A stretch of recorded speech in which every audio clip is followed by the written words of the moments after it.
आदाब नाजरीन, खास बात इंडिया में आप सभी का खैर मकदम। मैं हूं सैयद अहमद जिलानी। पहले हेडलाइंस। अयोध्या तनाज़ा मामले में समाअत, रामलल्ला विराजमान की जानिब से वकील वैद्यनाथ ने कहा मस्जिद से पहले अयोध्या में था मंदिर। अदालत ने कहा सभी फरीक को जिरह कर दिया जाएगा पूरा मौका। एनआरसी के हवाले से सुप्रीम कोर्ट का बड़ा फैसला, कहा आधार की तरह एनआरसी डाटा को भी रखा जाए मख्फी। 31 अगस्त को हतमी एनआरसी शाया करने का अदालत ने दिया हुक्म। गुलबर्गा में मुबैना बॉम्ब ब्लीचिंग का वाकया आया मंजर आम पर। गोरक्षकों ने जानवरों की बाकियात ले जाने वाली गाड़ी के ड्राइवर को डीजल डालकर जलाने की कोशिश। कुर्बानी के जानवरों की खाल की वाजिब कीमत न मिलने से मदारिस के मुंतजमीन परेशान। हाल अतिया करने की जगह पैसों से मदारिस की इमदाद की अपील। कर्नाटक उर्दू अकेडमी की जानिब से बज़्म शाहीन को अवार्ड मिलने पर बेंगलुरु में अदबी तकरीब का एहतमाम। मुंबई उर्दू पंकज कोठारी की काबिल सताइश कोशिश। महाराष्ट्र में सैलाब से भारी तबाही, मुख्तलिफ तंजीमें इमदाद में जुटी। प्रकाश अम्बेडकर ने हुकूमत पर साधा निशाना, कहा हुकूमत मुतासरीन की मदद करने की बजाय अपनी तशहीर में है मसरूफ। महाराष्ट्र में सैलाब से भारी तबाही, मुख्तलिफ तंजीमें इमदाद में जुटी हैं।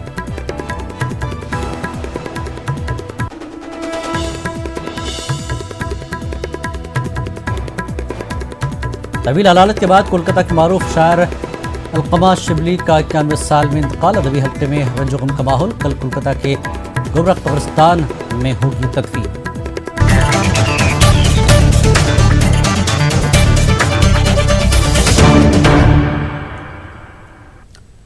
और अब खबरें तफसील से। अयोध्या जमीन तनाज़ा मामले में समाअतों का सिलसिला जारी है। रामलल्ला विराजमान की जानिब से वकील वैद्यनाथन ने कहा कि मस्जिद से पहले अयोध्या में मंदिर था।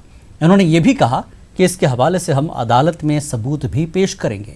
दमन के टोकने पर अदालत ने यह भी कहा कि हमें किसी किस्म की जल्दी नहीं है, मामले में सभी फरीक को जिरह का पूरा मौका दिया जाएगा, लिहाजा आप दूसरे फरीक को अपना मौक़िफ़ रखने दें। एतराज़ करने की ज़रूरत नहीं है क्योंकि आपको भी पूरा मौका मिलेगा। ज्वाइंट पोजीशन में मुस्लिम पक्ष कभी नहीं था, क्योंकि जब 150 वर्षों का साक्ष्य अदालत के समक्ष है तो यह साबित नहीं हो पाया कि मुस्लिम जिस मंदिर के ऊपर से मस्जिद का आकार दिए वो ज्वाइंट पोजीशन में कैसे हो सकते हैं। एक मालिक को, जो उसका ओरिजिनल मालिक है, उसको अलग करके एक इंक्रोचर अपने आप को मालिक नहीं साबित कर सकता या एडवर्स पोजीशन में साबित नहीं कर सकता। तो वैद्यनाथन साहब की दलील काफी तार्किक, विधिक और साक्ष्य के आधार पर प्रस्तुत किए गए हैं।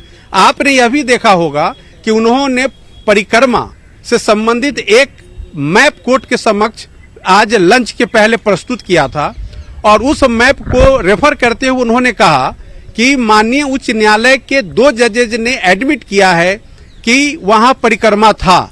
सिर्फ फर्क इतना है कि जस्टिस शर्मा ने परिक्रमा का क्षेत्र काफी बड़ा व्यापक माना था, जबकि जस्टिस सुधीर अग्रवाल ने गर्भगृह यानी 3 डोम्स के आसपास के एरिया को परिक्रमा का क्षेत्र माना था। अयोध्या जन्मभूमि विवाद मामले में रामलला विराजमान की तरफ से कोर्ट में यह कहा गया कि जन्मस्थान हिंदुओं के लिए हमेशा से पूजनीय रहा है और ऐसे में कैलाश पर्वत और मां गंगा हमेशा से पूजी जाती हैं। ऐसे में देव स्थान को देवता माना जाता है और देवता को कभी भी बांटा नहीं जा सकता। कैमरामैन हनु के साथ सुशील पांडे, न्यूज़ 18, दिल्ली। एनआरसी के हवाले से चीफ जस्टिस ऑफ इंडिया की बेंच ने फैसला सुनाया है। अदालत ने एनआरसी डाटा को मख्फी रखने का हुक्म दिया है और आधार कार्ड की तर्ज पर एनआरसी डाटा भी खुफिया रखने की हिदायत दी है। 31 अगस्त तक हतमी एनआरसी शाया करने का हुक्म दिया गया है। अदालत ने मजीद कहा कि ज़िले अफसरान को सिर्फ एनआरसी फहरिस्त की हार्ड कॉपी दी जाए और कानून के मुताबिक एनआरसी अपडेट किया जाए। गुलबर्गा में बकरीद के मौके पर मुबैना हजूमी तशद्दुद का एक वाक़या मंजरियाम पर आया है। मुबैना गौरक्षकों ने जानवरों की बाक़ियात ले जाने वाली गाड़ी के ड्राइवर को डीजल डालकर जलाने की कोशिश की, तहम ड्राइवर फरार होने में कामयाब रहा।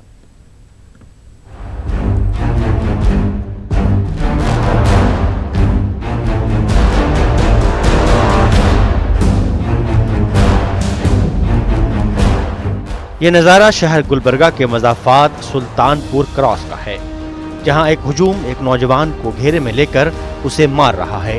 उसका कसूर ये है कि बकरीद के मौके पर कुर्बानी के जानवर के बाक़ियात को तल्फ करने के लिए म्युनिसिपल कॉरपोरेशन के ऐलान करदा मकाम पर मुंतकिल करने जा रहा था। गया था मैं, इत्तेफाक से वो कचरा था, वो कॉरपोरेशन का, बोले तो कॉरपोरेशन वाले नहीं है कहते, वो लेकर के इत्तेफाक से मेरा डीजल खत्म हो गया। आपके ऊपर आंख पे डाले बोलकर, आंख पे डाले उन्होंने, डालने के बाद में डीजल डाले, डालने के बाद में भी मैं वैसे उनको बात करने का मौका नहीं दिया, मारना चालू करें डीजल डालने के बाद में भी, फिर भी वहाँ से निकल भाग कर गया मैं पूरे 20-25 जने मारने के बाद में भी। इस वाक़े के मंजर आम पर आने से अक़लियती तबके में काफ़ी तशवीश देखी जा रही है। अक़लियती लीडरों ने गुज़िश्ता शब SP ऑफिस पहुंचकर मामले में FIR दर्ज कराया। मुतासरा शख्स की MLC कराई गई। अक़लियती लीडरों ने शरपसंदों के खिलाफ कार्रवाई का मुतालबा किया। उसके किस्मत अच्छे थे शब्बीर के कि वो वहाँ से बच कर निकल गया। डीजल डालना, उसको मारना पीटना, ये सब मॉब लिंचिंग की तरफ ले जाता है। तो मैं यही कहूँगा कि ये जो एक ट्रायल था, शुरुआत थी, और ये पूरा मॉब लिंचिंग केस है। तो मैं हमारे जो DCP हैं किशोर बाबू, उनसे जो है अपील करता हूँ कि फ़ौरन उन कल्प्रिट्स को, जो सोकल जो गौरक्षक हैं, उनको अरेस्ट किया जाए। वो बेरहमी से मारा और शब्बीर वहाँ पर किसी भी तरीके से अपनी जान बचाकर भाग गया। अगर शब्बीर वहाँ पर होता, खुदा न खास्ता, तो शब्बीर के घर में आज उसकी मैयत होती थी। इतना खतरनाक तरीके से वहाँ पर एंटी सोशल एलिमेंट, नाम निहाद गौरक्षकों ने वहाँ पर ये कानून को हाथ में लेने का ये काम किया। दूसरी जानिब ताल्लुका चितापुर में भी हालात कशीदा बताए जा रहे हैं, जिसके ताल्लुक से पूरे जिले के अक़लियतों में बेचैनी देखी जा रही है। न्यूज़ 18 उर्दू के लिए गुलबर्गा से जवाद मीर की रिपोर्ट। ईद उल अजहा के मौके पर कुर्बानी के जानवरों की खाल जमा करके फरोख्त करने से मदारिस को अच्छी आमदनी हो जाती थी और इस रकम को तलबा के अखराजात पर खर्च किया जाता था। लेकिन इस साल खाल के बजाय मदारिस ने खाल की रकम देने की अपील की।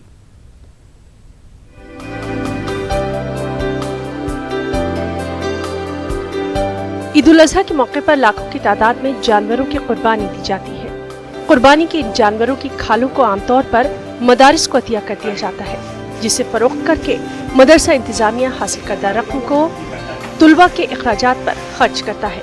इस तरह मदारिस की इमदाद हो जाती है। लेकिन जानवरों की खाल की मुनासिब कीमत न मिलने से इस साल यूपी में ज्यादातर मदारिस कुर्बानी के जानवरों की खाल की जगह पैसों से मदरसों की इमदाद का मुतालबा कर रहे हैं। बहुत से मदरसों ने इसलिए मना किया है कि जिस तरीके से रक्षा का किराया या बच्चे तलबा लाते हैं और एक खाल के लिए कभी इधर से, कभी इस महल्ले से, कभी दूसरे महल्ले से लाने में रक्षा का किराया चले जाता है। मतलब एक खाल जो जिसकी कीमत 20 रुपये है और रक्षा वाला 20 रुपये ले रहा, ना तो मदरसे को बच रहा और खाम ज़्यादा ये है कि मेहनत ज़्यादा है बच्चों की उसमें। इस साल भी यही कंडीशन है खाल की, और गुज़िश्ता साल के पैसे अभी तक चमड़े वालों ने नहीं दिए। गुज़िश्ता साल भी बकरे की खाल 20 रुपए की बिकी और चमड़ा कहीं 200 रुपए का, 150 रुपए का, कहीं 300 रुपए का, इसी तरह पूरे हिंदुस्तान में बिका। वहीं गोश्त और चमड़े के कारोबार से वाबस्ता अफराद का अपना मौक़िफ़ है। उनका कहना है कि हुकूमत की पॉलिसी की वजह से चमड़े के छोटे कारोबारी और कारखाने खत्म हो रहे हैं, जिसका रास्त असर चमड़ा कारोबार पर पड़ रहा है। अंतर्राष्ट्रीय स्तर पर जो लेदर और मीट बोर्ड से जुड़े हुए, वो बॉन हो के फैट हो कि वो खाल चमड़ा हो, उसके लिए अच्छी मार्केटें उपलब्ध कराई जाएं और इस इंडस्ट्रीज़ को, इन कारोबार को प्रोत्साहित किया जाए। और जब से ये सरकार आई है NDA की, तो उन्होंने मीट बोर्ड समाप्त कर दिया है। मीट बोर्ड निष्क्रिय हो गया है। जितना मीट बोर्ड को तवज्जो दी जाती थी और मीट बोर्ड ने जिस तरीके से सक्रियता दिखाकर इस कारोबार को ऊपर ले जाने का प्रयास किया था, वो सब विफल हो गया। तो उसका भी नतीजा मैं समझता हूँ ये पड़ रहा। किसी भी कारोबार का दारोमदार तैयार माल की मांग और सप्लाई पर होता है। यही वजह है कि इक़्तिसादी हालात में मांग के कम होने का असर खाल की कीमतों पर नजर आ रहा है। न्यूज़ 18 उर्दू के लिए मेरठ से तंजीर अंसार की रिपोर्ट। जश्न यौम आज़ादी के 2 रोज कबल चांद तारे वाले हरे झंडे को लेकर वसीम रिजवी ने एक बार फिर मुस्लिम समाज के मखसूस तबके और दीनी मदारिस को निशाना बनाने की कोशिश की है। शिया वक्फ बोर्ड के चेयरमैन वसीम रिजवी की मुतनाज़ा बयानबाजी पर मदरसा मुंतज़मीन और मिल्ली तंजीम के जिम्मेदारान ने सख्त बरहमी का इजहार करते हुए तनकीद का निशाना बनाया। लोग जो हरे रंग पर बने चांद तारे वाले झंडे को इस्लामिक झंडा बताकर अपने मकबरों, अपने मदरसों, अपने घरों पर लगाते हैं और जुलूसों में लेकर चलते हैं, वो इस देश के गद्दार तो हो सकते हैं लेकिन हिंदुस्तानी मुसलमान नहीं हो सकते। हिंदुस्तान में रहना है तो तिरंगे से, हिंदुस्तान से मोहब्बत करनी होगी, राष्ट्रीय गान को गाना होगा। इस संबंध में हमने सुप्रीम कोर्ट में एक रिट याचिका दायर कर रखी है कि हिंदुस्तान में चांद तारे वाला झंडा नहीं फहर सकता। शियत था वो, लेकिन शियत से निकाल दिया उसे, तो अब एक आदमी सुन्नी भी नहीं है, शिया भी नहीं है, तो फिर है क्या वो मुख्तलिफ अपना कभी कभी 15 दिन में, कभी महीने भर में कोई ना कोई ऐसा शोषा छोड़ देते हैं। नफरतों की दीवारें बजाय कम होने के, ऐसे लोगों की वजह से हिंदुस्तान के समाज में ये नफरतें आपस में पैदा हो रही हैं, ये पैदा कर रहे हैं ऐसे लोग। चेयरमैनी को कायम रखने के लिए वक्फ बोर्ड की वो इस अंदाज का बयान देते रहते हैं। इस पे पूरा तमाम तबका, तमाम मसलक के लोग उनकी बात के ऊपर न कभी मुत्तफिक हैं और ना उनसे कोई सबक लेते हैं और ना वो उनके आइडियल हैं। रिजवी साहब अपनी ढपड़ी अपना आप बजाते हैं और मदारिस दीनिया और तमाम मुसलमान इस मुल्क का, वो किसी भी मसलक से मानने वाला हो, वो तिरंगे झंडे को अपनी आन बान शान मानता है, समझता है। इसके लिए सरहदों से लेकर और अपने घरों तक इसके लिए जान दे सकता है। तिरंगे झंडे की शान पे कभी फ़र्क नहीं आने देगा कोई मुसलमान। हिंदुस्तान जमहूर दस्तूर और मसावात में यकीन रखने वाला एक ऐसा मुल्क है जिसकी मिसाल दूसरे ममालिक दिया करते हैं, लेकिन अगर यही मजहब की बुनियाद पर गरीब और दबे कुचले लोगों की हक तलफी हो तो इससे आइन व दस्तूर पर भी सवालिया निशान लगता है और कहीं ना कहीं जमहूरियत भी शर्मसार होती है। आइन की दफ़ा 341 पर लगी मजहबी पाबंदी से ऐसा ही हुआ है। आइए देखते हैं लखनऊ से तारक कमर की ये खास रिपोर्ट।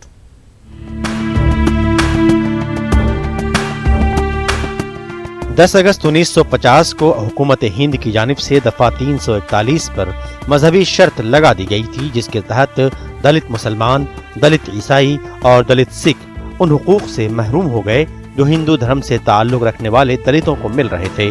बाद में इस फहरिस्त में सिखों को भी शामिल कर लिया गया, लेकिन दलित मुस्लिम और दलित ईसाई आज भी उन मुराआत व सहूलतों से महरूम हैं। ये हिंदुस्तान जैसे दस्तूरी व जमहूरी मुल्क में अजीब सी बात है कि एक ही जैसा काम करने वाले लोगों के साथ मजहबी बुनियाद पर कोई तफरीक बरती जाए। आर्टिकल 341 पर जो मजहब की शर्त लगी है वो रंगनाथ मिश्रा कमीशन के खुले अल्फाज में गैर आइनी है, असंवैधानिक है और अनफेयर है, नामुनसिफाना है। तो एक बड़ी गरीब आबादी मुसलमानों की, ईसाइयों की है, उनकी हालत ज़ार वैसी है जैसे हिंदू दलितों की, बल्कि हिंदू दलित तो फिर भी अब बेहतर हो गए हैं पिछले 30-40 साल में। मुसलमान और ईसाई दलितों की हालत उनसे भी ज़्यादा खस्ता है, जिस पर सच्चर कमेटी ने कलम उठाया है। और भी रिपोर्ट है, green institute of development studies की रिपोर्ट है 2 साल पहले की। तो हमें कोशिश करना चाहिए कि आवाम को बेदार करें, इसमें हिंदू मुसलमान सब लोग मिलें और गवर्नमेंट तक ये बात पहुँचाएँ। और जो लोग अच्छे वकील हैं उनसे मेरी दरख्वास्त है उसमें शामिल हो जाएं और सुप्रीम कोर्ट से मुतालबा करें कि वो इसका फैसला जल्दी करें। मारूफ समाजी व सियासी कारकुन तारिक सिद्दीकी कहते हैं कि दबे कुचले लोगों की फलाह बहबूद के लिए मजहबी बुनियादों पर हो रही तफरीक को रोकना जरूरी है। बड़ा टर्निंग पॉइंट है 341 को, और बदकिस्मती ये रही है कि 70 साल पुराना कानून जिसमें खुलेआम कॉन्स्टिट्यूशन की खिलाफ वर्जी हो रही है, गैर इंसाफ़ी है, गैर मुनसिफाना है, और हम लोग अभी तक अवेयरनेस भी नहीं है। तो किसी भी तहरीक से पहले, तहरीकें 10-12 साल से अलग अलग प्लेटफॉर्म इस पर चलाई गई हैं, और मुझे अब समझ में ये आ रहा है हम लोगों को कि इसमें मास को जोड़ने की ज़रूरत है। और मास को जोड़ने के लिए ज़रूरी है कि हम इसके डिटेल्स, उसके इम्पैक्ट आवाम तक पहुंचा पाएँ।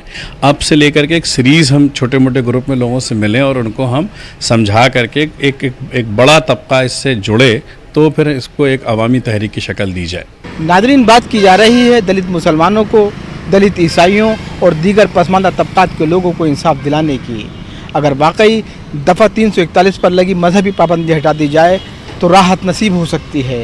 एक तहरीक है जो शुरू कर दी गई है, अब देखना यह है कि लोग किस हद तक बेदार होकर अपने हुकूक के लिए आगे आते हैं।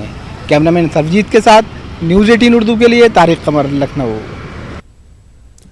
झारखंड पार्टी और इंडियन यूनियन मुस्लिम लीग ने मुश्तरका तौर पर रियासती असम्बली इंतखाबात में तमाम 81 सीटों से उम्मीदवार उतारने का फैसला किया है। आज रांची में मीडिया से बातचीत में झारखंड पार्टी के मरकजी जनरल सेक्रेटरी अशोक भगत और मुस्लिम लीग के रियासती सदर सैयद अमजद अली ने इस बात का ऐलान किया। इन लीडरों ने वाज़ेह किया है कि सीटों के बंटवारे के ताल्लुक से ऐलान हतमी फैसले के बाद किया जाएगा। झारखंड पार्टी और इंडियन यूनियन मुस्लिम लीग हम लोग संयुक्त रूप से आपके सामने आए हैं और आगामी झारखंड विधानसभा चुनाव की तैयारी के सिलसिले में हम लोगों ने तमाम धर्मनिरपेक्ष दलों को एकजुट करने का प्रयास किया है और आगामी विधानसभा चुनाव में हम लोग एक सशक्त तीसरा विकल्प बनाने का काम करेंगे। हम लोगों ने तय किया कि हम लोग पूरी ताकत से इस दफ़ा 81 सीटों से इलेक्शन लड़ेंगे और किसको कौन सी सीट मिलेगी इस पर अभी हम लोग और विचार कर रहे हैं और हम लोग इसे भी तय कर लेंगे। पहले जब इंडियन यूनियन मुस्लिम लीग ने अकेले लड़ने का फैसला किया था तो 21 सीटों से लड़ने का फैसला हुआ था, लेकिन अब चूंकि गठबंधन से हम लोग लड़ रहे हैं इसलिए अब हम लोग आपस के राय मशवरे से सीटों का चयन करेंगे। वक्त एक ब्रेक के बाद फिर लौटेंगे।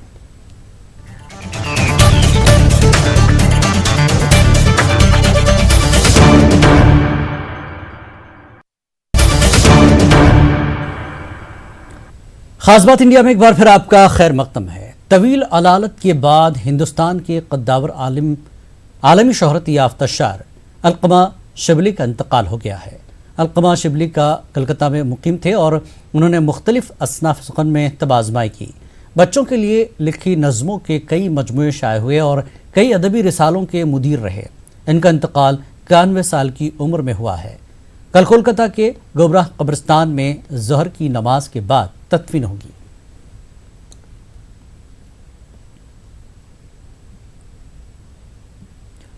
ईद उल अजहा के मौके पर भोपाल में शाम गज़ल का इनेकाद किया गया। शाइन आर्ट्स सोसाइटी के ज़ेर एहतमाम भोपाल स्टेट म्यूजियम में मुनक़्क़िदा शाम गज़ल में नई नस्ल के फ़नकारों ने शिरकत की और अपने फ़न से सामीन को महजूज़ किया। शाइन आर्ट का मकसद शाम गज़ल के तवस्सुत से नई नस्ल को उर्दू ज़बान और मौसीक़ी से जोड़ना है ताकि नई नस्ल में उर्दू ज़बान और मौसीक़ी का शौक़ पैदा किया जा सके।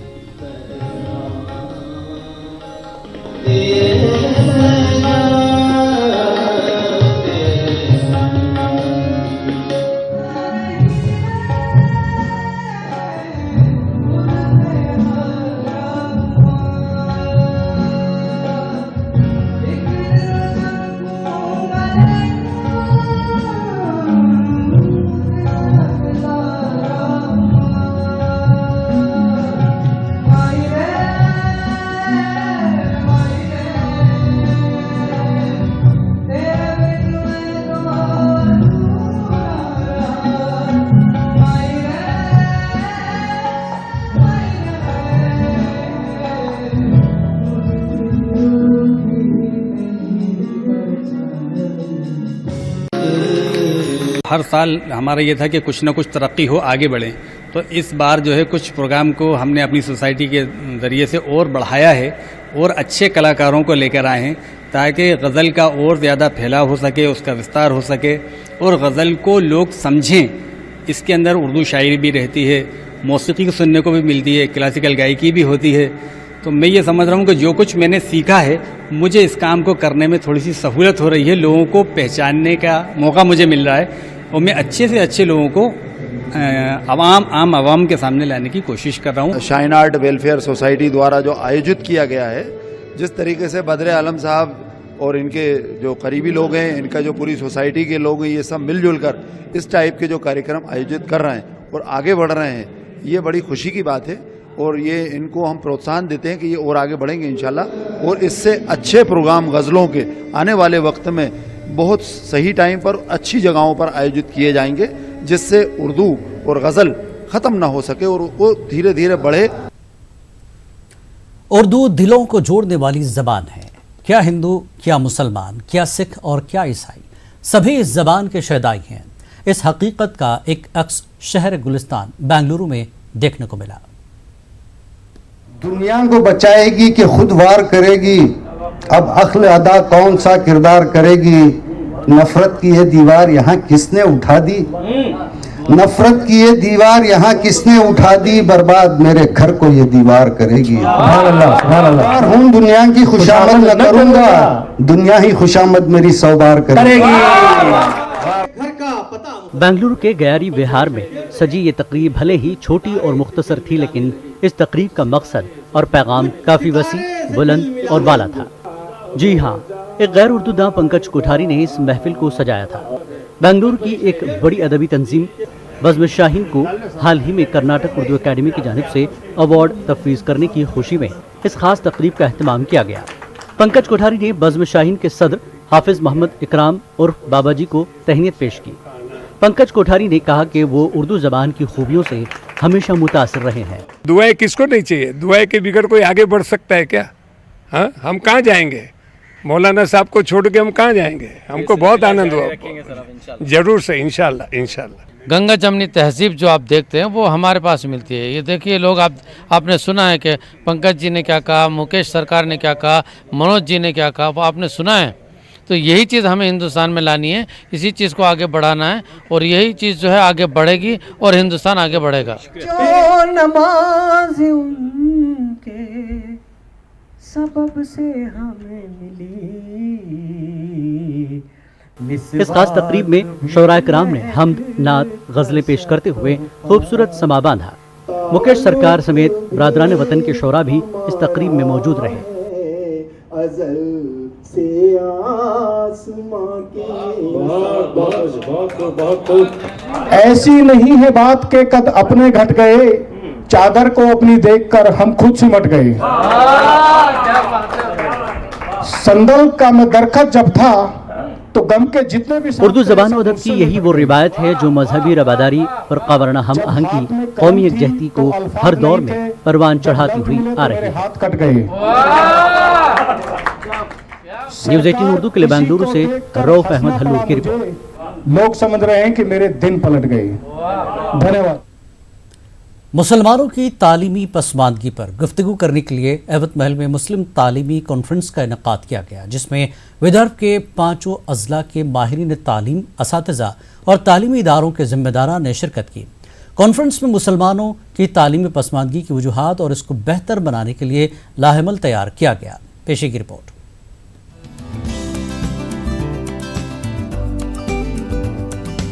तालीमी मैदान में मुसलमानों को आगे लाने के लिए अतहर मिर्जा मेमोरियल ट्रस्ट गुज़िश्ता कई सालों से अपनी खिदमात अंजाम दे रहा है।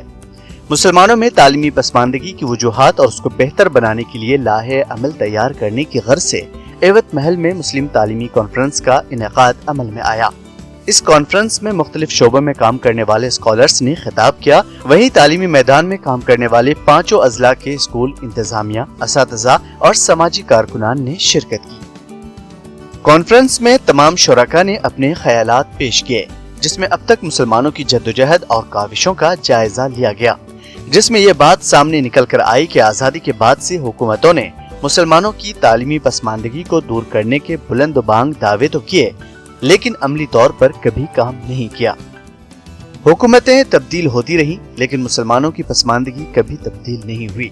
हुकूमतों की जानिब से तश्कील दी गई मुख्तलिफ समितियां भी चीख चीख कर ये कहती रही कि कम से कम तालीमी मैदान में मुसलमानों को आगे लाने के लिए हुकूमतें लाए अमल तैयार करें, लेकिन इन समितियों की जानिब कोई तवज्जो नहीं दी गई। नतीजतन मुसलमान दिन ब दिन पसमानदा होता चला गया और आबादी के तनासुब से तालीमी मैदान में मुसलमानों की जो हिस्सेदारी होनी चाहिए थी वो नहीं रही।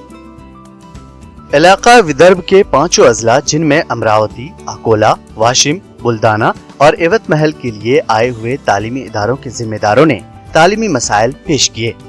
साथ ही तालीम को लेकर मौजूदा चैलेंजेस का किस तरह हल निकाला जाए, इस पर गुफ्तगू हुई।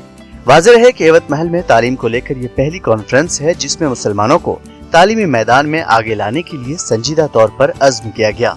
ये कॉन्फ्रेंस मुस्तकबिल में मुसलमानों की तालीमी पसमानदगी को दूर करने के लिए जरूर कारगर साबित होंगी। न्यूज़ 18 उर्दू के लिए एवत महल से कमर काजी की रिपोर्ट। महाराष्ट्र में कहीं बारिश से तुग़यानी की सूरत हाल है तो कहीं दूर दूर तक बारिश नहीं हो रही है। कोल्हापुर और सांगली में सैलाब की वजह से आम जिंदगी मफलूज होकर रह गई है। ऐसे में औरंगाबाद के शहरियार ने मुतासरीन की मदद के लिए हाथ बढ़ाया है। किसी ने डॉक्टरों की टीम रवाना की, कोई दवाएं भेज रहा है तो कोई ज़रूरियात का सामान भेजने की कोशिश में मसरूफ़ है।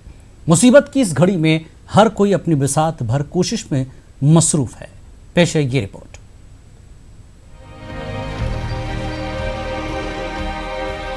महाराष्ट्र के कोल्हापुर और सांगली में बारिश की वजह से आई तूफ़ानी से शहर पानी में डूब चुके हैं। वहां के शहरियान को महफूज मकामात पर मुंतकिल किया गया है। बारिश का जोर थम चुका है, लेकिन अब इन इलाकों में वबाई अमराज फैलने का खदशा है।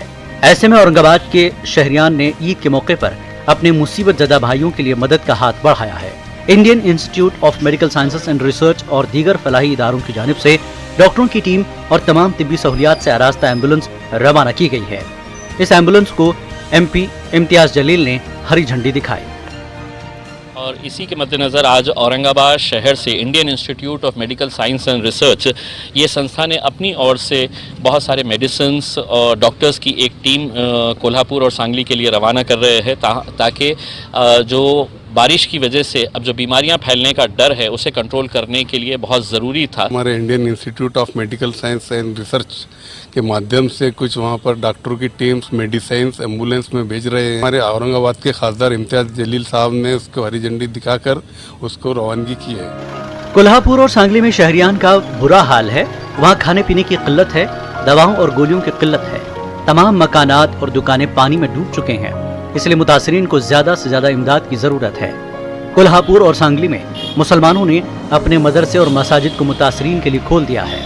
दुख की इस घड़ी में इंसानियत को बचाने पर जोर दिया जा रहा है। औरंगाबाद से आशा ट्रेडर्स ने 5 लाख की दवाएं रवाना की। इसी तरह म्यूनिसिपल कॉरपोरेशन के दर्जा चाहरुम के मुलाजमीन के अलावा तमाम अफसरान व मुलाजमीन की एक यौम की तनख्वाह यानी 16 लाख रुपए मुतासरीन के लिए रवाना किए जा रहे हैं। इस बात की जानकारी औरंगाबाद के मेयर नंद कुमार घोड़ेले ने दी है। हमने छोटी सी मदद हमारी तरफ से यहाँ से 5 लाख की दवाएं जो है वहाँ के पीड़ित लोगों के लिए भेज रहे हैं।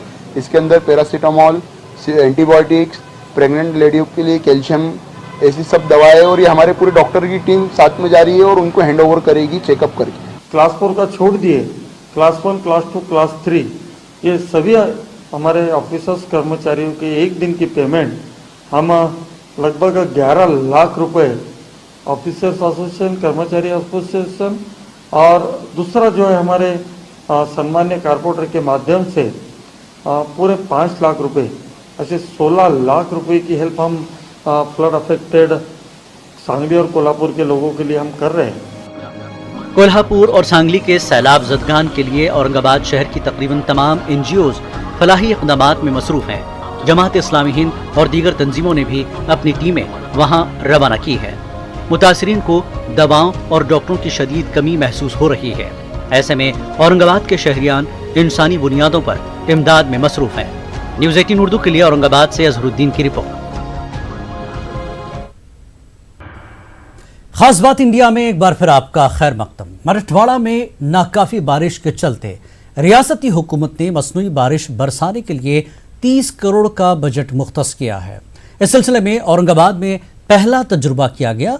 औरंगाबाद के चकलथाना एयरपोर्ट से एक C-90 तैयारे ने परवाज भरी। इस मौके पर माहिर फल्कियात और साइंसदानों की पूरी टीम मौजूद थी, लेकिन अव्वलीन तजुर्बा उन मानों में कामयाब नहीं हो पाया कि तैयारे को पानी बरसाने वाले बादल नहीं मिल पाए। पेश है ये रिपोर्ट।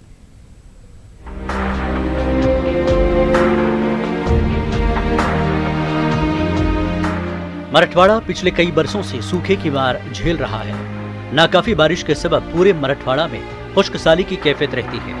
इस साल रियासती हुकूमत ने मराठवाड़ा में मसनूई बारिश बरसाने का फैसला किया।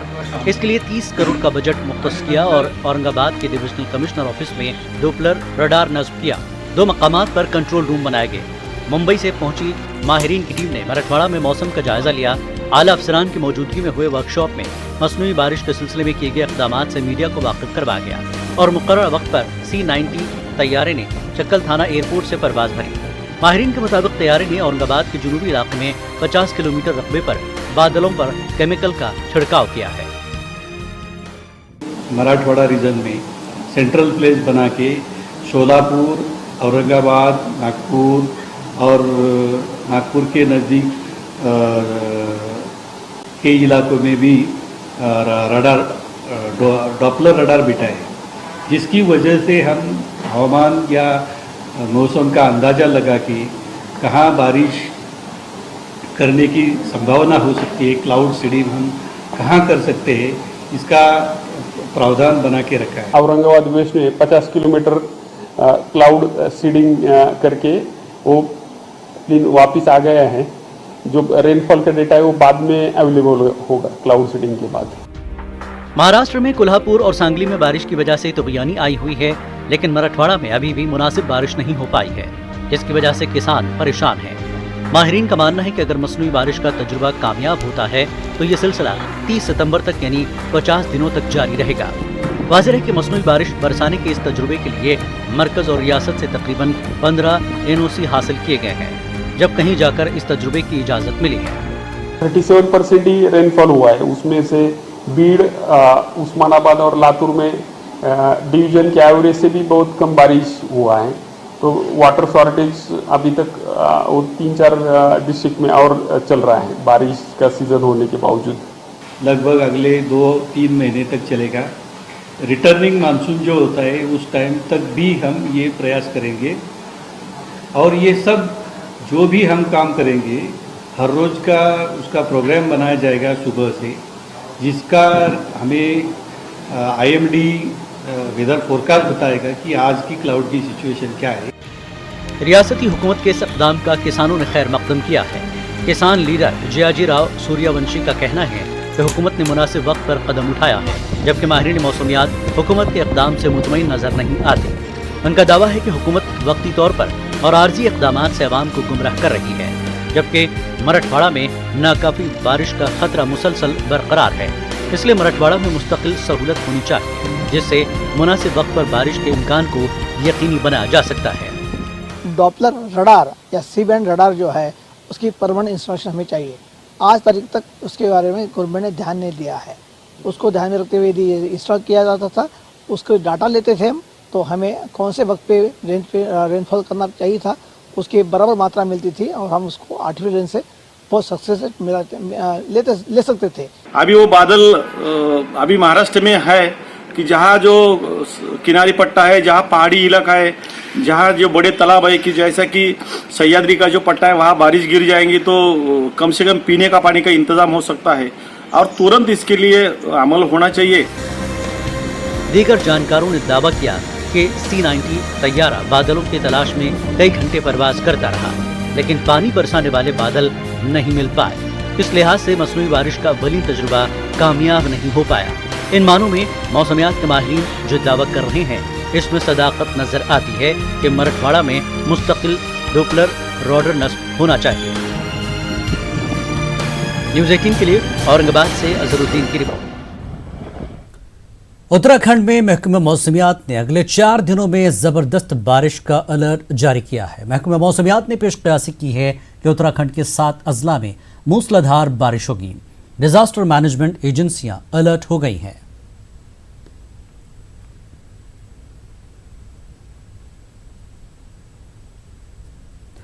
उत्तराखंड में तेज बारिश के बाद तबाही के मंजर देखने को मिल रहे हैं। हमारे नुमाइंदे ने तबाही से मुतासरा घाट जमोली का जायजा लिया। यहाँ पीर के रोज बादल फटने का वाकया पेश आया था, जिसमें एक पूरा का पूरा मकान मलबे के नीचे दब गया। मलबे के नीचे कई मवेशी बताए जा रहे हैं। इस वाकये में 2 अफराद हलाक भी हुए हैं। इस मलबे के नीचे कई मवेशी अभी भी दबे पड़े हैं, उन्हें निकाला नहीं गया है, और करीबन बताया जा रहा है, जो गांव वाले बता रहे हैं, 40-50 जो हैं बकरियां इसके नीचे हैं, बैल हैं, गाय है। गाय तो हमें दिख भी रही है कि यहाँ पे गाय दफन है। और अब जो आसपास का जो जंगल है, वहाँ से जो जानवर हैं, सियाल जैसे हैं, वो आ रहे हैं उनको ज़मीन के अंदर से निकालने के लिए। अभी कुछ देर पहले एक सियाल यहाँ से गया है, जो ज़मीन खोद के उनके शवों को बाहर निकाल रहा है। ज़रूरत इस बात की है कि ये एक बीमारी का कारण बन सकते हैं। इस मलबे के नीचे अगर ये ज़्यादा दिन तक रहे और इनको फिर बाहर निकाला गया, जो आसपास के जानवर हैं वो यहाँ पर आएंगे, तो ये एक बीमारी का कारण बन सकता है। गांव वाले कह रहे हैं कि अब वो खुद कोशिश करेंगे, क्योंकि प्रशासन की तरफ से तो नहीं निकाला गया है, सिर्फ डेड बॉडीज़ निकाली गई थी, जो एक छोटी बच्ची और एक महिला जो दफन हो गई थी मलबे के नीचे, उनकी डेड बॉडीज़ तो निकाली गई, लेकिन ये जो जानवर अभी लगभग 60-70 मवेशी जो हैं इसके नीचे मलबे के नीचे दबे हुए हैं, उनको निकालने का काम अभी हुआ भी नहीं है और आगे होगा कि नहीं प्रशासन की तरफ से ये मालूम नहीं है। लेकिन फ़िलहाल एक बड़ा खतरा अब यहाँ पे महामारी को लेके हो सकता है। जिस तरीके से जानवर अभी हमने देखा है कि यहाँ से होकर गए हैं, तो ये एक बड़ा खतरा इस समय यहाँ पर पैदा हो सकता है। अब ये जाने भी चली गई हैं, मकान भी चला जी गया। जी जी। तो अब किस तरीके से आप क्या जीवन जीने का क्या आधार रहेगा? आर्थिकी आपकी नुकसान हुई है? सर सरकार से मुआवजे की वो है, अभी आपको नहीं मिला है कुछ नहीं। अब थोड़ी एक पैकेट मिले हैं, पर वो सब टीम पूरी पहुंच गई थी, पर क्या करें उस तक वो हो गए थे, ये लेट पहुंची। अब गांव वाले भी पहुंच गए थे मेहनत करके, जितना ये बारिश में लगे रहे, पर फिर भी डेड बॉडी तो निकाली थी, पर क्या करें जीवित नहीं निकलेगी। क्योंकि ये जो पशुपालन है वो एक आधार होता है आप लोगों का, जी जी जी, खासतौर पे जी जीवन जीने का। तो पशु भी मर गए, पशु मर गए, गाय में बकरियां थी, 40-50 बकरियां हैं, 4 बैल थे, 2 बड़े 2 छोटे, एक गाय थी दुधारू, वो नीचे ही है। अब क्या करें, चलो गाय वो कोई बात नहीं, पर वो मरी ना बहू और बेटी। जिस जगह पर हम खड़े हैं वहाँ पर एक घर हुआ करता था, एक पूरा परिवार हुआ करता था, लेकिन सोमवार के बाद बादल फटा, मलबा आया और उसके बाद सब कुछ तबाह हो गया है। आप देख सकते हैं इस मलबे के नीचे एक पूरा जो घर है वो दबा हुआ है। कुछ सामान घर का वो इस मलबे के नीचे हमें अभी दिखाई दे सकता है। ये शायद बेड है इस घर का, और जब सुबह 5:30 बजे ये कपड़े निकाल रहे हैं लोग, कपड़े हैं यहाँ पर, जो घर का जो सामान है, और इस मलबे के नीचे एक 9 महीने की बच्ची जो है वो दफन हो गई, और एक उसकी माँ जो है वो इस मलबे की चपेट में आ गई। कोशिश की गई कि जल्दी से जल्दी, जो गांव वाले हैं उन्होंने कोशिश की कि जल्दी से जल्दी वो उनको निकालें बाहर। ये वो औज़ार भी यहाँ पर रखे हैं, जिन औज़ारों से कोशिश की गई कि उनको जल्दी से जल्दी निकाल लिया जाए, लेकिन चूँकि बहुत ज़्यादा बारिश थी, मिट्टी गीली थी, नामुमकिन सा हो गया। लेकिन जब गांव वालों ने 2 घंटे 3 घंटे मेहनत की, लेकिन जब उन दोनों को बाहर निकाला तो शायद उनका जीवन समाप्त हो गया, तो वो ज़िंदा नहीं थे, ना ही वो 9 महीने की बच्ची और ना ही उसकी माँ। ऐसा ही घर यहाँ पर ठीक बगल में था। अब्बल सिंह मेरे साथ हैं, जिन्होंने अपनी धर्मपत्नी और छोटी बेटी को खोया है। ये बताइए कि क्या हुआ था उस दिन, और क्या लगता है कि अगर जल्दी आप लोग कर लेते तो शायद, या एसडीआरएफ की टीम जल्दी आ जाती? तभी तो वो एसडीआरएफ की टीम लेट में आए, जहाँ हमने डेड बॉडी निकाल दी थी, तब वो बाद में आए, तो क्या करते वो, बरसात का मौसम था ना, बरसात का मौसम था, तो इसलिए वो आ नहीं पाए। आप लोगों ने जब ये घटना हुई सूचना दी किसी को, प्रशासन को, या हाँ सूचना दी थी हमने, तो परंतु वो तो आगे थे, घाट के पुलिस वाले आगे थे, जल्दी आगे था, और तो लेट में आए। लेकिन इक्विपमेंट शायद नहीं होंगे उनके पास। हाँ तभी तो सामान नहीं थे उनके पास, वो आए तो उन्होंने भी देखा क्या करते थे वो। कैमरामैन राकेश रावत के साथ रॉबिन सिंह चौहान, न्यूज़ 18 घाट ब्लॉक। वक्त एक ब्रेक का, ब्रेक के बाद फिर लौटेंगे। खास बात इंडिया में एक बार फिर आपका खैर मकदम। अमरपाली मामले पर सुप्रीम कोर्ट ने अपने सख्त तेवर दिखाए हैं। समाअत के दौरान कोर्ट ने कहा कि हम कागजी शेर नहीं हैं, बल्कि हम ठोस कार्रवाई करेंगे, क्योंकि हम तामीरी काम चाहते हैं। अदालत ने कहा कि घर खरीदने वालों के हक में रजिस्ट्रेशन शुरू किया जाए। अमरपाली होम बायर्स के मामले पर सुनवाई के दौरान सुप्रीम कोर्ट आज एक बार फिर सख्त दिखा। सुप्रीम कोर्ट ने नोएडा और ग्रेटर नोएडा अथॉरिटी के अधिकारियों को चेतावनी देते हुए कहा कि तमाम होम बायर्स के घरों का रजिस्ट्रेशन जल्द से जल्द शुरू किया जाए। अगर इन तमाम होम बायर्स के घरों का रजिस्ट्रेशन जल्द शुरू नहीं किया जाएगा तो हम तमाम उन अधिकारियों को जेल भी भेज सकते हैं। हालांकि सुप्रीम कोर्ट के इस नाराजगी के बाद ग्रेटर नोएडा और नोएडा अथॉरिटी के वकीलों ने कोर्ट को यह आश्वस्त किया कि आम्रपाली होम बायर्स के घरों को देने के लिए रजिस्ट्रेशन प्रोसेस शुरू कर दिया गया है और इसके लिए एक सेल भी बनाया गया है। हालांकि सुप्रीम कोर्ट ने इस पूरे मामले में सुनवाई के दौरान ईडी और ईओडब्ल्यू ने अपनी एक एक सीलबंद लिफाफे में एक रिपोर्ट भी सुप्रीम कोर्ट को सौंपी है।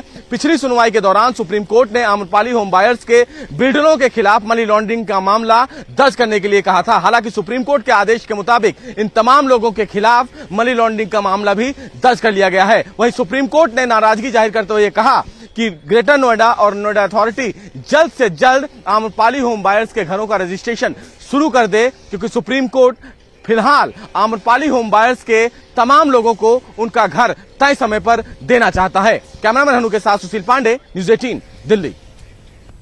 नोएडा में टोल टैक्स न देने पर एक ड्राइवर को कत्ल कर दिया गया। ड्राइवर के कत्ल के सिलसिले में टोल के 7 मुलाजिमीन को गिरफ्तार कर लिया गया है।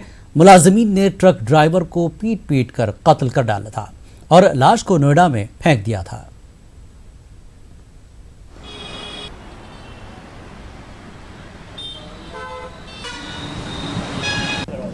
ये एक सेंसिटिव सा प्रकरण है जो कि कालिंदी कुंज दिल्ली में एक एमसीडी का टोल पड़ता है। उस टोल पे एक ट्रक के ड्राइवर से मारपीट हुई और पैसे की डिमांड हुई। 1400 रुपये उसका टोल टैक्स बनता था। 14,600 रुपये इन लोगों ने डिमांड किया और ड्राइवर के साथ मारपीट करके और बॉडी थाना 39 क्षेत्र में नोएडा में फेंक दी गई। अभियुक्त उसमें 7 अभियुक्त पकड़े गए हैं जो कि टोल पे ये लोग कार्य करते हैं। उन्नाव इस्मत दरी की मुतासरा की कार को टक्कर मारने के मामले में जारी जांच के दौरान सीबीआई ट्रक ड्राइवर और क्लीनर को नार्को टेस्ट कराएगी। ये टेस्ट गुजरात के गांधीनगर वाक़े FSL लैब में होगा। नार्को टेस्ट से काबिल गुज़श्ता रोज भी मुलज़मीन को कई टेस्टों से गुजरना पड़ा था। नार्को टेस्ट 5 रोज तक जारी रहेगा।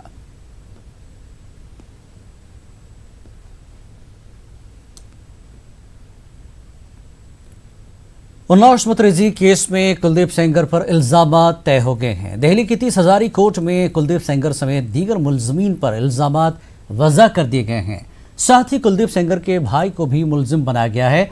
कोर्ट ने कहा कि इब्तिदाई जांच में ये पाया गया कि इस मामले में बड़ी साजिश रची गई है।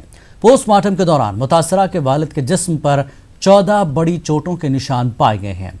आपको बता दें कि कुलदीप सेंगर के अलावा माखी पुलिस स्टेशन के incharge Ashok Singh Bhadauria, sub inspector Kamta Prasad Singh, constable Aamir Khan और कुलदीप सेंगर के भाई को मुलजिम बनाया गया है। इन सभी लोगों पर झूठे मामले में फंसाने और आर्म्स एक्ट के तहत मुकदमा चलेगा और सीबीआई की चार्जशीट के मुताबिक गवाहियां होंगी।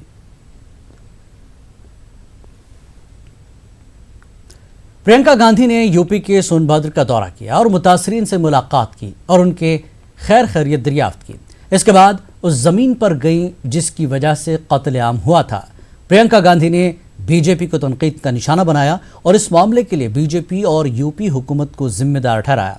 प्रियंका गांधी के सोनभद्र दौरे के बाद सियासी गलियारों में हलचल देखी गई। बीएसपी सुप्रीमो मायावती ने कहा कि कांग्रेस घड़ियाली आंसू न बहाए।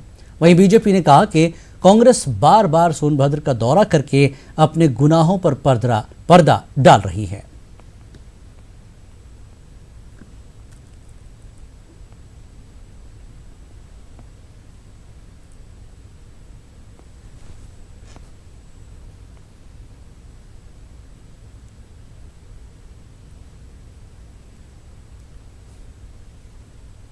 प्रियंका वाड्रा जी अब जो सोनभद्र आ रही हैं वो सही मायने में वो केवल और केवल अपराधियों की मदद के लिए आ रही हैं। उनको सोनभद्र आकर अपने जो कांग्रेस के जो पाप हैं उसके लिए माफी मांगनी चाहिए, प्रायश्चित करना चाहिए। आज जब कांग्रेस अप्रासंगिक हो रही है तो उत्तर प्रदेश को अशांत करने की कवायद कर रही है प्रियंका वाड्रा जी। सवाल उठता है कि जब प्रियंका जी का पुनः दौरा लगा तो सरकार ने आनन फानन में अधिकारियों की एक कमेटी बनाई। इसके पहले क्यों नहीं बनाया उन्होंने? तो बीजेपी सच पर पर्दा डालने की कोशिश न करे, सच्चाई स्वीकार करे। उनके शासनकाल में इतना बड़ा नरसंहार हुआ है, उस सच्चाई से वो मुंह नहीं मोड़ सकते हैं और ये सारी की सारी जिम्मेदारी बीजेपी की है। बिहार में असेंबली इंतखाबात करीब हैं और इसे देखते हुए जोड़ तोड़ की सियासत का आगाज हो चुका है, जिसका नतीजा है कि अजीम इत्तेहाद में इंतशार और बिखराव देखा जाने लगा है। पहले मांझी ने अलहदा होने के इशारे दिए, उनके बाद विश्वानंद ने राहुल गांधी पर तनकीद की और अब प्रेमचंद्र मिश्रा की भी तेवर तब्दील हो चुके हैं। अब देखना दिलचस्प होगा कि क्या असेंबली इंतखाबात तक अजीम इत्तेहाद का वजूद कायम रह पाता है या बिखर जाता है। 2020 का चुनाव लड़ेंगे स्वतंत्र रूप में, इसीलिए हमारी पार्टी की वजूद को बचाने के लिए ये अपरिहार्य स्थिति है जिसमें हम लोगों ने निर्णय लिया कि महागठबंधन वो लोकसभा चुनाव के लिए बना था, कोई अस्थायी तो नहीं होता है कि परमानेंट है कि विधानसभा चुनाव में भी ऐसे ही चलेगा। मुझे लगता है कि विधानसभा चुनाव की जब परिस्थितियां सामने आएंगी तब लाइक माइंडेड पार्टियां अगर आवश्यकता समझेंगी तो फिर बैठ के उसको एक नया आकार दिया जा सकता है, लेकिन आज के डेट में हर पार्टी अपने स्तर से अपनी अपनी गतिविधि को चला रहे हैं। बिहार में कब्रिस्तान की जमीन को लेकर हमेशा दो फिरकों में तनाज़ा खड़ा होता रहा है। इस मसले को हल करने के लिए हुकूमत ने तमाम कब्रिस्तानों की घेराबंदी कराने का फैसला किया था।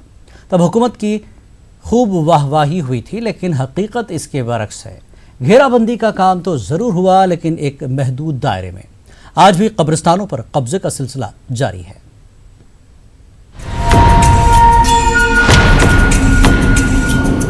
हाल ही में असेंबली के इजलास में वजीर आला नीतीश कुमार ने दावा किया था कि रियासत के तमाम हसास कब्रिस्तानों की घेराबंदी का काम 2020 तक मुकम्मल कर लिया जाएगा।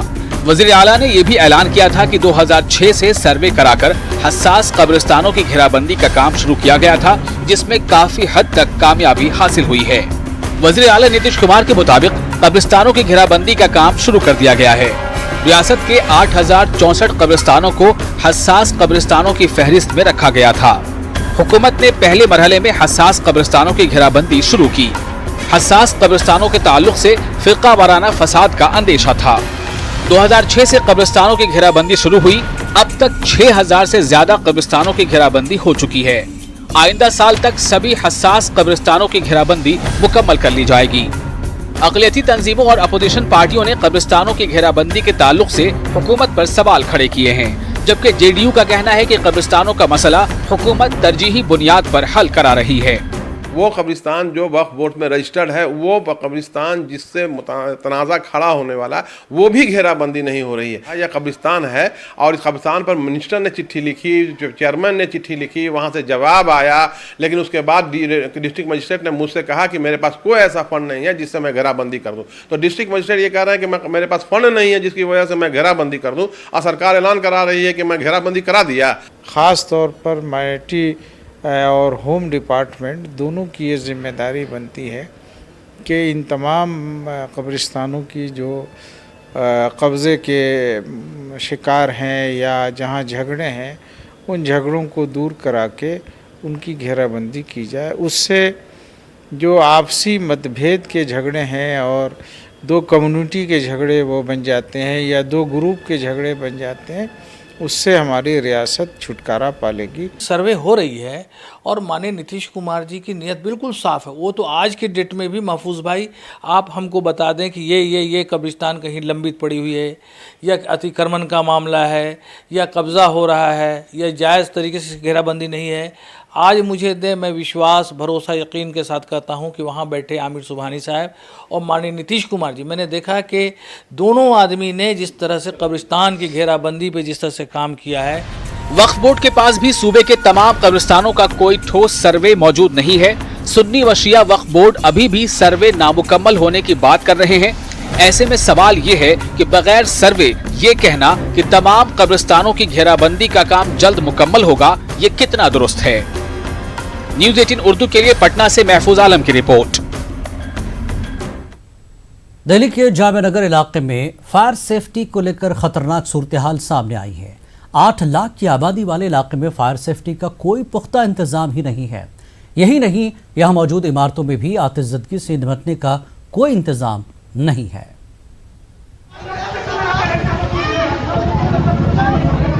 जामिया नगर के जाकिर नगर इलाके की ये वही इमारत है जिसमें 7 लोग आतिशज़दगी की वजह से अपनी जान गंवा चुके हैं।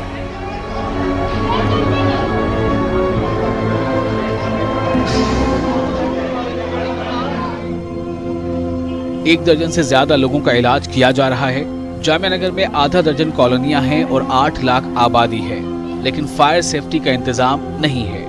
इन इलाकों में रोज नई इमारतें तामीर हो रही हैं, लेकिन बैड स्ट्रक्चर यानी गलत तरीके से बिल्डिंग बनाना हालात को और ज्यादा खतरनाक बना रहा है और लोग फायर सेफ्टी का ख्याल नहीं कर रहे हैं।